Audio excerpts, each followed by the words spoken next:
Corona की तीसरी लहर के चलते सीएम शिवराज ने दिए निर्देश। मध्य प्रदेश में 15 से 31 जनवरी तक सरकारी स्कूल एवं प्राइवेट स्कूल रहेंगे बंद। अब मेले भी नहीं लगेंगे एवं रैलियों पर भी प्रतिबंध रहेगा। हॉल में कार्यक्रम हो सकेंगे, बैठक क्षमता 50% रहेगी। बड़ी सभा आयोजन पर भी प्रतिबंध लगा दिया गया है।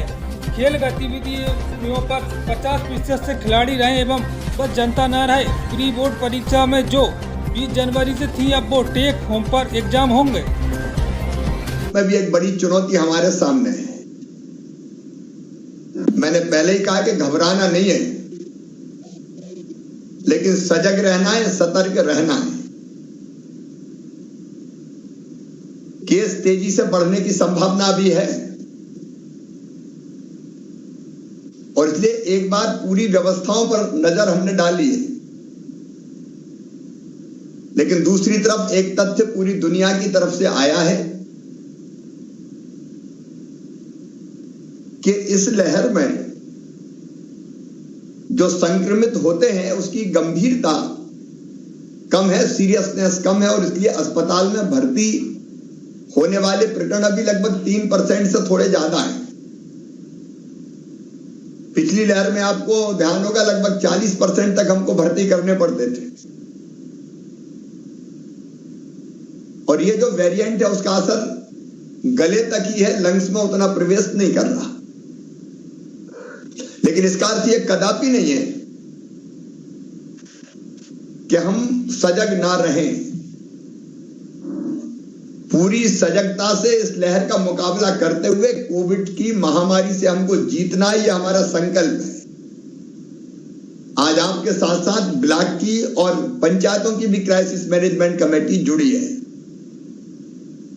मैं आप सबको मकर संक्रांति की शुभकामनाएं देते हुए 5-6 चीजों पर ध्यान देने की अपील करता हूं। पहली चीज टेस्ट। अभी हम 80,000 के आसपास टेस्ट कर रहे हैं। चूंकि जब लक्षण नहीं होते तो स्प्रेडर के रूप में अगर टेस्ट नहीं करवाते तो व्यक्ति घूमता है तो बाकी को भी संक्रमित कर देता है। इसलिए जिलों को जो टेस्ट के लक्ष्य दिए हैं वो लक्ष्य पूरे होने चाहिए। टेस्ट पूरे जिले से होना चाहिए, नहीं कोई शहर से कर लिया, गांव में आ गए, पता ही नहीं चला, ये नहीं होना चाहिए। और इसमें मैं आदरणीय जनप्रतिनिधि गणों से, प्रभारी मंत्रियों से सबसे आग्रह करूंगा कि वो रोज अपने क्षेत्र में टेस्टिंग पर भी ध्यान दें। मेरी गांव की पंचायत स्तरीय क्राइसिस मैनेजमेंट कमेटी से अपील है कि वो जरा भी अगर सर्दी जुकाम है तो अपने गांव में जिनको है उनका टेस्ट जरूर करने की प्रेरणा दें, टेस्ट करवाएं। सैंपल देने में कोई मना ना करे तो सैंपल जरूर दें ताकि टेस्ट हो सके। दूसरी मेरी सारी पंचायत स्तरीय क्राइसिस मैनेजमेंट कमेटी से अपील है कि टीकाकरण से कोई ना छूटे। 15 से 17 वर्ष के नौजवान, स्कूल वालों का अधिकतम टीकाकरण हो गया। कुछ लोग स्कूल नहीं जाते, 50% उपस्थिति अभी रहती है, तो उनका भी टीकाकरण आप सुनिश्चित कर सकते हैं। अकेले कलेक्टर के बस का नहीं है। गांव में आप ढूंढ लो कौन कौन बचे। मेरी सबसे अपील है कि गांवों को केंद्रित करके करें। गांव की एक टीम निकले, 2-2 स्वास्थ्य कार्यकर्ता भारतीय जनता पार्टी के हैं, क्राइसिस मैनेजमेंट कमेटी के सदस्य हैं, हमारे पंचायत सचिव हैं, आंगनवाड़ी कार्यकर्ता हैं, पूर्व सरपंच हैं, सारे अमले को लगा के घर घर भेजते हैं। हम घर घर दस्तक ढूंढ के 100% टीकाकरण करवा दें, क्योंकि कोविड से बचने का मूल मंत्र यही है। और सारे जिले फीवर क्लिनिक जहां टेस्ट होना उनकी संख्या बढ़ा दें। पर्याप्त मात्रा में फीवर क्लिनिक होना चाहिए। स्वास्थ्य विभाग ध्यान दे, उसमें कोई दिक्कत ना आए किसी को, ताकि हम समय पर टेस्ट और टेस्ट का की जो रिपोर्ट है वो आ जाए 24 आवर्स में। ताकि स्प्रेडर के रूप में ना घूमे। और पंचायत स्तरीय जो हमारी क्राइसिस मैनेजमेंट कमेटी है, अगर जरा भी लगता है क्योंकि उनको होम आइसोलेशन भी शहर में और गांव में उनको देखना पड़ेगा ज्यादातर, तो टेस्ट के बाद पॉजिटिव आए तो होम आइसोलेशन, और होम आइसोलेशन में किट पहुंच जाए। किट मतलब दवाई। आपने देखा होगा सेकंड लहर में अपन दवाई पहुंचा पाने में सफल हुए थे, तो उसके बाद गंभीर नहीं हो रहे थे लोग, कंट्रोल होना शुरू हो गया था। इसलिए टेस्ट की रिपोर्ट अगर पॉजिटिव आती है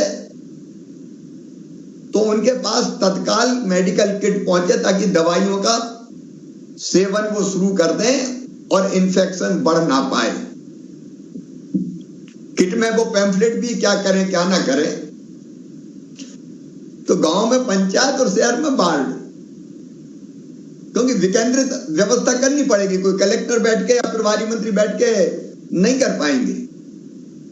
तो ये काम पंचायत और वार्ड की क्राइसिस मैनेजमेंट कमेटी का है कि वो किट पहुंच रहा है कि नहीं उसकी व्यवस्था भी देख ले, क्योंकि देखिए आपके सहयोग से ही हम जीत पाएंगे। तो कृपया करके आप तत्काल किट पहुंचा दें।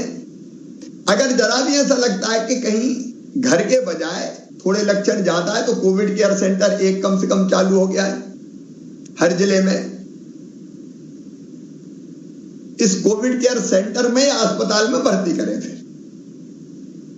मैं फिर प्रभारी मंत्री जी कलेक्टर से कह रहा हूं कि भर्ती के लिए गाड़ी तैयार रहे, कहीं जरूरत पड़े तो एम्बुलेंस,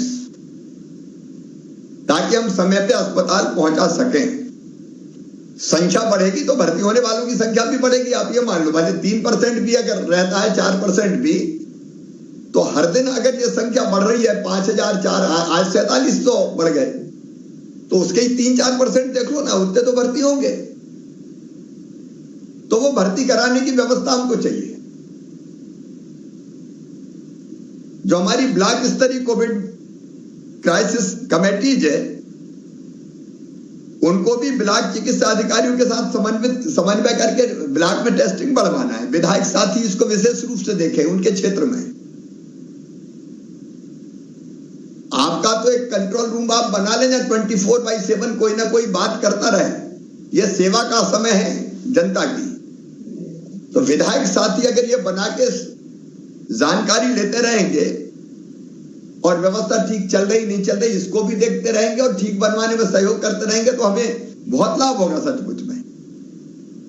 और जहां हमको लगे ब्लॉक में कोविड केयर सेंटर की जरूरत है, तो कई जगह कोविड केयर सेंटर चालू हो गए। वहां विधायक मित्र सजेस्ट करें कि एक कोविड केयर सेंटर चाहिए, जिले के साथ कोऑर्डिनेट करके, यहां से कोऑर्डिनेट करके हम एक कोविड केयर सेंटर तैयार रखें। उसका फायदा ये होगा कि अनावश्यक रूप से जिन पेशेंट्स को अस्पताल नहीं जाना, तो अस्पताल में बाकी बीमारियों का इलाज चलता रहेगा। जरूरत पड़ेगी तो अस्पताल भेजनी है, अपने अस्पताल तैयार है। तो ये हमारी ब्लॉक स्तरीय कोविड क्राइसिस मैनेजमेंट कमेटी करे। अब हमारे जिला स्तरीय कोविड क्राइसिस मैनेजमेंट कमेटी है, जिसमें हमारे प्रभारी मंत्री भी है, जिसमें हमारे सांसद जी है, जिसमें हमारे विधायक जी है, जिसमें कलेक्टर्स हैं, CMHO, बाकी सारे अधिकारी हैं, SP भी उसका पार्ट है। अब उनका काम बहुत महत्वपूर्ण है। एक कोविड एप्रोप्रिएट बिहेवियर का पालन सुनिश्चित कराना। आज कुछ चीजें और आपके जो सुझाव है उसके आधार पर अभी मैं तय करूंगा, अंत में बताऊंगा। लेकिन जनता के सहयोग से अब यह जरूरी हो गया है कि सब मास्क लगा के रखें। पंचायत की क्राइसिस मैनेजमेंट कमेटी ध्यान रखे, ब्लॉक की रखे, विशेष करके जिले की क्राइसिस मैनेजमेंट कमेटी अपील करे, प्रेरणा दे, वीडियो अपलोड करे। विधायक ये चिंता करें कि मेरे विधानसभा क्षेत्र में मैक्सिमम लगभग सभी लोग घर से निकले तो मास्क लगा के रखें। अब भीड़ भाड़ इकट्ठी करने के दिन अभी नहीं है, और इसलिए अब भीड़ इकट्ठी ना हो ये भी जिले की क्राइसिस मैनेजमेंट कमेटी तय करेगी। टेस्ट होते रहे, रोज लक्ष्य पूरा हो रहा है कि नहीं हो रहा है, ये क्राइसिस मैनेजमेंट कमेटी जिले की देखे। और कमिश्नर्स को मैं निर्देश दे रहा हूं, 24 घंटे में टेस्टिंग की रिपोर्ट आनी चाहिए। मेडिकल कॉलेज की जो हमारी लैब है उसकी निगरानी करें। जिला स्तरीय कोविड क्राइसिस मैनेजमेंट कमेटीज को जिले का कोविड केयर सेंटर ठीक चले वो व्यवस्था देखना है। देख रहे हैं आप में से कई मित्र, अस्पताल की, जिला अस्पताल की और जहां मेडिकल कॉलेज है वहां मेडिकल कॉलेज के अस्पताल की सारी व्यवस्था चाक चौबंद रहे। हमारे पास पर्याप्त बिस्तर है, आईसीयू बेड है, ऑक्सीजन बेड है, सामान्य बिस्तर है। तो कोविड केयर सेंटर चेक कर लीजिए, ICU bed, oxygen bed check कर लीजिए, सामान्य बिस्तर देख लीजिए, कोई दिक्कत ना हो आप ऑक्सीजन प्लांट फिर चला के देख लीजिए। पीएसए प्लांट अपने बहुत लग गए हैं, एलएमओ के टैंकर्स भी हमारे आ गए, वेंटिलेटर, कंसंट्रेटर, ये जितने उपकरण है अपने सब तैयार रहे। एक बार भैया सब देख लें, मैं डराने के लिए नहीं कर रहा, अपनी व्यवस्था ठीक रहनी चाहिए। 5% भी आए, 4% भी आए तो उतने लोग तो भर्ती होंगे, तो भर्ती वालों को पूरी व्यवस्था बढ़िया मिल जाए ताकि कोई भी हड़बड़ी ना हो। एम्बुलेंस की व्यवस्था ताकि किसी पेशेंट को अगर शिफ्ट करना हो तो गाड़ी की दिक्कत ना हो। मैं आपको आश्वस्त करता हूं, संसाधनों की कमी नहीं रहने देंगे। ये हमारी सर्वोच्च प्राथमिकता अपनी जनता की जिंदगी बचाना और संकट के समय उसके साथ खड़ा रहना, ये अपनी प्रायोरिटी है। कुछ दिन केस बढ़ेंगे, तेजी से घबराने की जरूरत नहीं, मुकाबला करना है बस, उसमें से निकाल के ले जाना है। तो मुझे लगता है ये अगर हमने सबने मिलकर जैसे पहले किया था अब कर लिया तो कोई चिंता की बात नहीं, हम लोग निपट लेंगे। कुछ चीजें और है, रेलवे स्टेशन जहां है वहां railway station, bus stand, airport, testing की व्यवस्था भैया सुनिश्चित कर लो, नहीं बाहर वाले आके फैला देते हैं, वहीं पता चल जाए तो उसके हिसाब से उनकी व्यवस्था हो जाए। फीवर क्लिनिक भी जिला क्राइसिस मैनेजमेंट कमेटी देख ले जरा, जहां टेस्ट होना है, रिपोर्ट होना है, वहां ये भी वो देख लें कि फीवर क्लिनिक पे जांच, औषधियां, दवाइयां, अस्पताल में भी दवाइयों के भंडार चेक कर लो आप।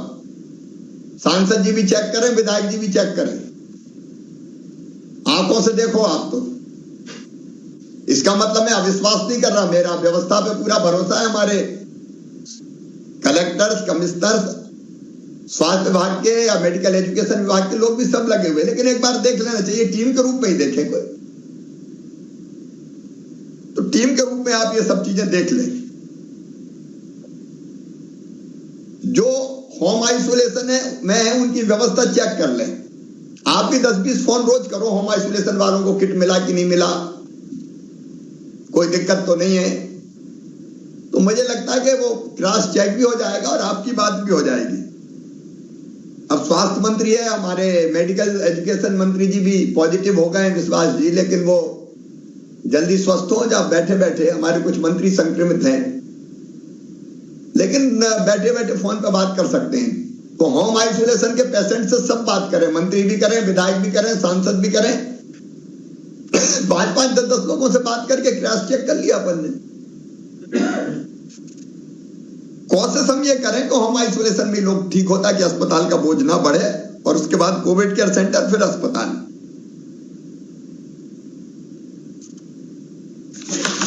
मित्रों, जिले के कोविड कमांड और कंट्रोल सेंटर्स को देख लीजिए, वहीं से सब चीजें कमांड होनी है। तो आप तो रोज 15 minute Covid control command centre में जाके बैठ जाओ जो जिला मुख्यालय पे है। जिला मुख्यालय के विधायक जी, सांसद जी, प्रभारी मंत्री जब जाएं तो चेक करके, क्योंकि वहीं से हम सब चीजें कंट्रोल करते हैं। होम आइसोलेशन वालों की व्यवस्था हो, टेली कंसल्टेशन हो रहा है कि नहीं हो रहा है, डॉक्टर पूछे, उसकी निगरानी, जरूरत पड़े तो डीसीएच में रेफर करने की व्यवस्था, इसको आप देख लीजिए। रोज आपके पास जानकारी रहनी चाहिए कि जिलों में आइसोलेशन, ऑक्सीजन और आईसीयू एचडीयू बेड कितने हैं और बच्चों के बेड कितने रिक्त है रोज, और ये अपलोड हो, जनता की जानकारी में रहे कि इतने बिस्तर है, इतने खाली है। ये व्यवस्था मिलकर वहां बना लें। फिर जिलों को मैं कह रहा हूं, कलेक्टर्स विशेष रूप से ध्यान रखेंगे, भारत शासन के पोर्टल पर S3, जो पोर्टल S3 है उस पर सभी जानकारी चाहिए समय सीमा में, और हर रोज अपडेट करें उसको।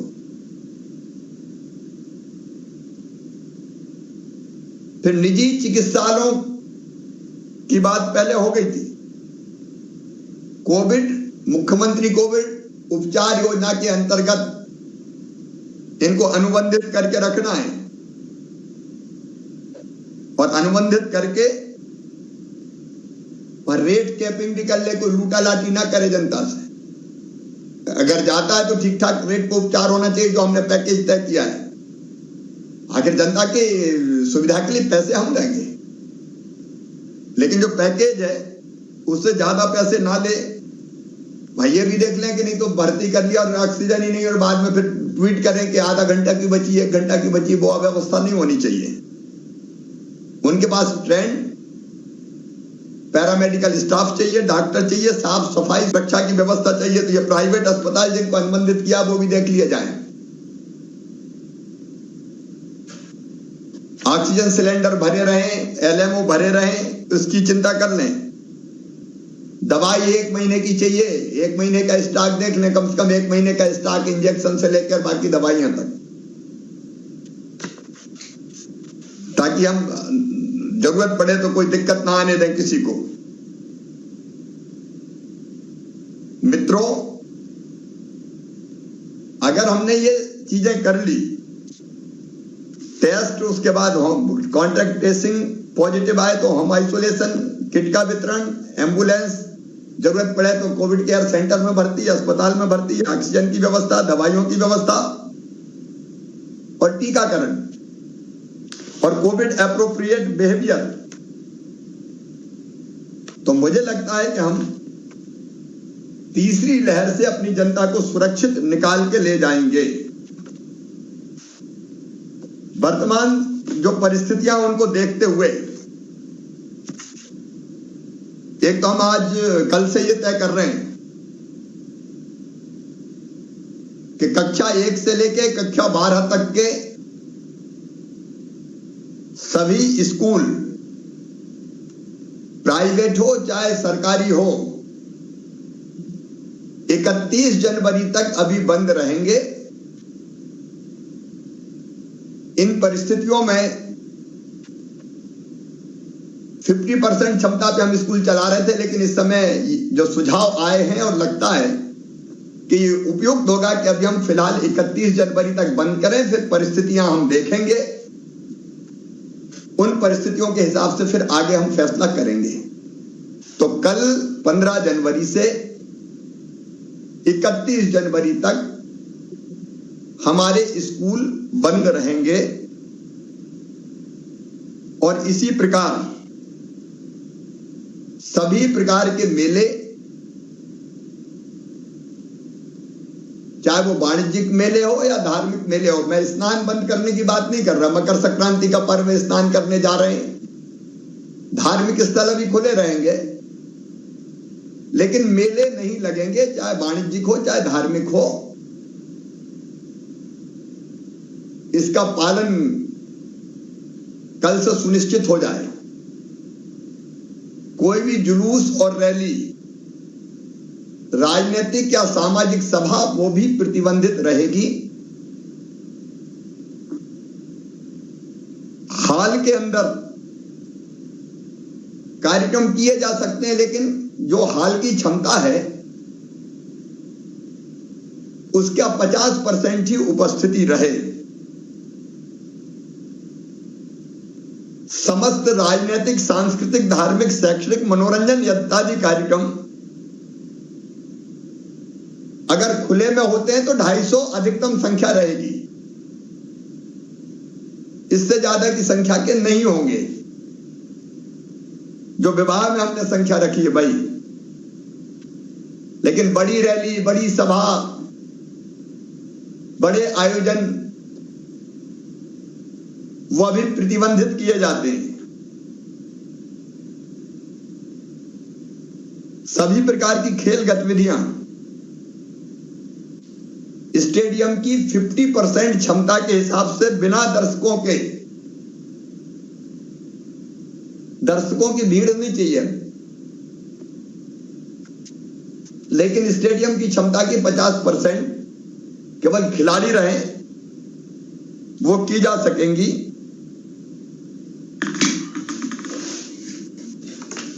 प्री बोर्ड की परीक्षाएं 20 जनवरी से लिया जाना निश्चित किया गया था, तो इन परीक्षाओं को भी टेक होम एग्जाम के रूप में किया जाएगा और इसलिए उस हिसाब से स्कूलों में व्यवस्था बना ली जाए। अभी फिलहाल मुझे लगता है कि जो आपके चर्चा में से भी सुझाव आए और परिस्थितियों को देखते हुए भी हमको जो लगा कि कुछ फैसले जरूरी है वो फैसले किए हैं। हमारी कोशिश है कि आर्थिक गतिविधियां बंद ना हो। नाइट कर्फ्यू हमारा लागू रहेगा। पहले जो प्रतिबंध हमने लगाए, नाइट कर्फ्यू के साथ शादी विवाह होते हैं तो 250 की संख्या तय है, अंतिम संस्कार होते हैं तो 100 की संख्या तय है, 50 की संख्या तय है, 50 की, तो वो पहले ही हम प्रतिबंधित कर चुके हैं। लेकिन हमारी कोशिश है कि आर्थिक गतिविधियां ना रुके, लोगों का काम धंधा बिजनेस व्यापार चलता रहे, नहीं तो गरीब को बहुत भुगतना पड़ता है। लेकिन वो चले कोविड एप्रोप्रिएट बिहेवियर के साथ, मतलब मास्क लगाए रखें, दूरी बनाए रखें, भीड़ भाड़ इकट्ठा ना हो, उसके साथ आर्थिक गतिविधियां चलती रहे ताकि गरीब की रोजी रोटी भी ठीक ढंग से चलती रहे। मैं रोज कोविड की समीक्षा कर रहा हूं, स्वास्थ्य मंत्री जी भी, चिकित्सा शिक्षा मंत्री जी भी लगातार करते हैं। जरूरत पड़ेगी तो हम फिर जुड़ेंगे। लेकिन मैं आप सभी क्राइसिस मैनेजमेंट कमेटी के माननीय सदस्यों से प्रार्थना करता हूं, आपके सक्रिय सहयोग की आवश्यकता है। आपने पहले भी जी जान से सहयोग किया, उसी के कारण हम कोविड की दूसरी लहर के भयानकता के बाद भी निपट पाए। और आप सबके सहयोग से पंचायत स्तरीय क्राइसिस मैनेजमेंट कमेटी, ब्लॉक स्तरीय क्राइसिस मैनेजमेंट कमेटी और जिला स्तरीय क्राइसिस मैनेजमेंट कमेटी के सहयोग से हम फिर कोविड को हराएंगे। कोविड हारेगा, मानवता जीतेगी, लेकिन सजग और सतर्क रह के अपना कर्तव्य निभाते हुए हम कोविड को परास्त करें। एक बार फिर मकर संक्रांति की आप सबको बहुत बहुत शुभकामनाएं। धन्यवाद।